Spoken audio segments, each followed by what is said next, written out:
O Tribunal Regional Federal da Primeira Região iniciou uma correição na seção judiciária do Amapá. Quem está à frente desse trabalho é o corregedor em exercício do Tribunal Regional da Primeira Região e também o desembargador federal Souza Prudente, que está aqui no estúdio com a gente. Boa tarde, desembargador. Boa tarde, Aline. É um prazer estar aqui com vocês na TV Amapá para falar alguma coisa sobre o nosso trabalho de correição na seção judiciária do Amapá e também sobre o nosso dever de defender o meio ambiente equilibrado, não só nesse estado, como em todo o bioma amazônico, não é?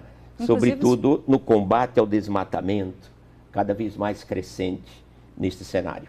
Inclusive, na Amazônia Legal, o senhor tem uma atuação bem forte em relação ao combate aos crimes ambientais. Falando do seu trabalho aqui no Amapá, o que o senhor pôde observar nesse trabalho de correção dentro dos processos que estão em tramitação na Justiça Federal no Amapá em relação ao meio ambiente? A avaliação que já posso fazer do trabalho dos nossos juízes federais e servidores e também do Ministério Público Federal aqui no estado do Amapá, no que tange a competência federal para combater, não é, os abusos que normalmente acontecem na região amazônica, né, contra o meio ambiente, é uma avaliação positiva. Nós temos um grupo de juízes diligentes, né, e com um serviço rigorosamente em dias, né.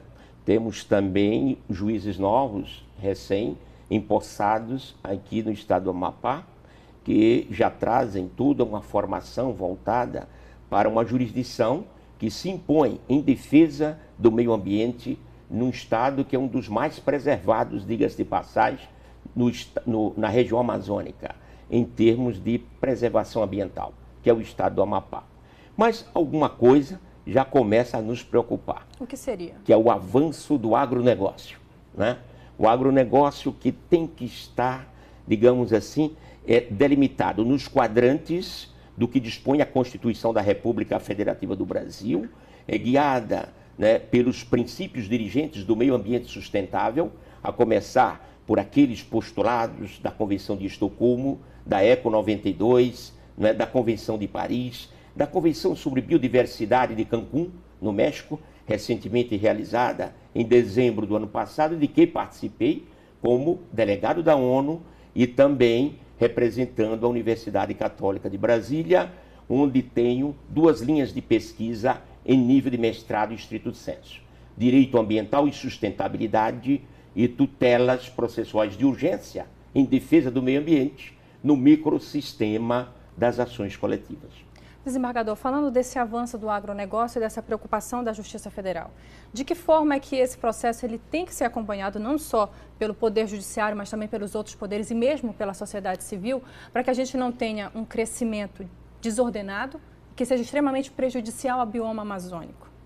Perfeitamente. A Constituição do Brasil, na norma matriz do artigo 225, estabelece que todos, portanto de forma difusa, né, temos o dever de defender e preservar o meio ambiente ecologicamente equilibrado, né, para as presentes e futuras gerações, meio ambiente que deve ser essencial à sadia qualidade de vida de todos. E aí a Constituição Federal estabelece uma tutela, um mandamento impositivo.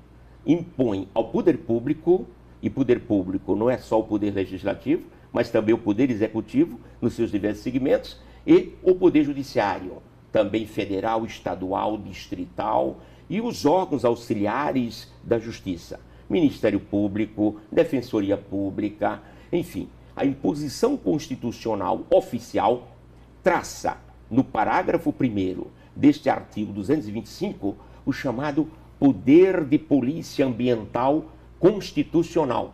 Diz, para a efetividade desse direito fundamental ao meio ambiente equilibrado, o poder público, em todos esses segmentos, deve traçar uma ação policial de preservação dos ecossistemas, né, de exigência de estudos prévios de impacto ambiental antes de licenciar qualquer obra que tenha um significativo impacto no meio ambiente.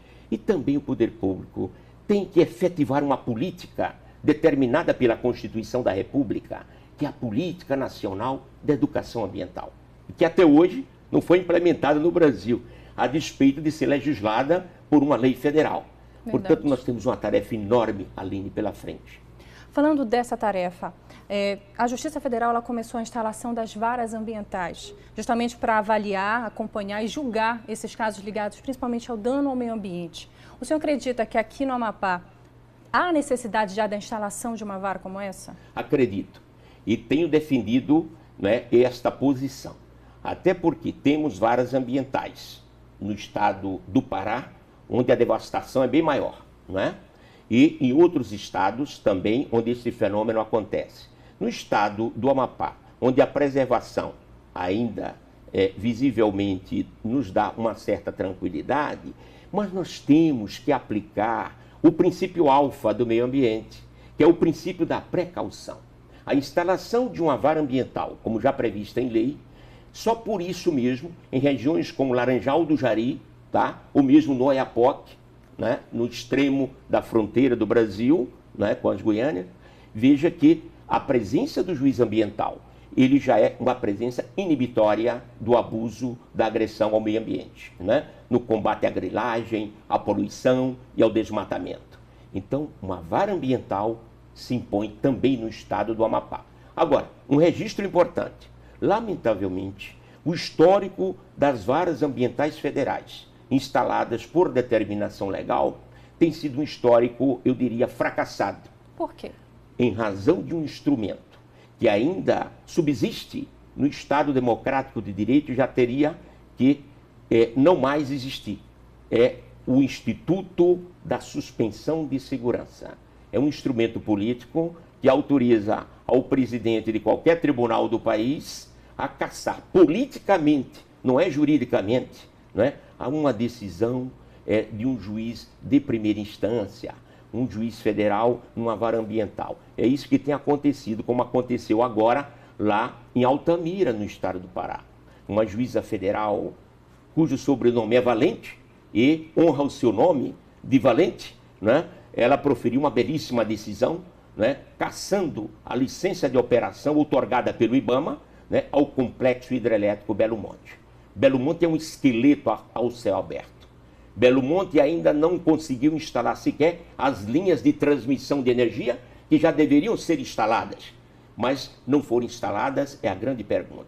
A despeito dos bilhões que o BNDES investiu, né, em Belo Monte e não se sabe qual o destino. É uma matéria que deve ser objeto, e já está sendo objeto, de profundas investigações da Lava Jato. Portanto, não é possível manter no ordenamento jurídico brasileiro um instrumento fóssil da época da ditadura com uma suspensão de segurança, onde um juiz, politicamente, ele derrota uma decisão, né, ambiental de suma importância do interesse público. Verdade. Desembargador, muito obrigada. Obrigada também por essa explicação, por alertar para o fim desse instrumento, a necessidade dele. Um bom trabalho aqui na Amapá, foi um prazer recebê-lo. Boa tarde. Eu que agradeço. Muito obrigado a todos.